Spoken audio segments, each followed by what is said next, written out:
மாமா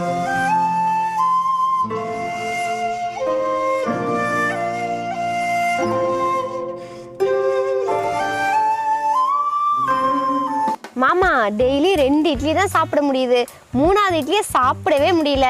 அப்ப 3வது இட்லியை முதல்ல சாப்பிடுடி. விடுடி, பனி காலத்துல பசி எடுக்காது. ஆமா, பங்குனி மாசம் வந்தா மட்டும் 10 இட்லி திங்க போறேன். போடா நீ வேற. ஏண்டா, அவ தின்னா உங்களுக்கு என்ன, திங்கலனா உங்களுக்கு என்னடா? தெரியும், நீ தானா நீ தின்றியே. காலையில பிரஷர் ஏத்துறாங்க மாமா.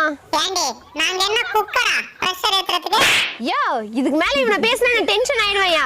விடுடி, அவனுக்கு இட்லி தரலையேன்னு வயித்தறிச்சல பேசுறானோ. அந்த இட்லியை தின்னிருந்தா தானே எங்களுக்கு வயித்துல எரிச்சல்.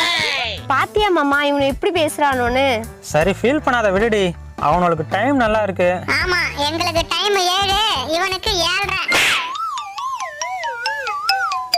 கோழி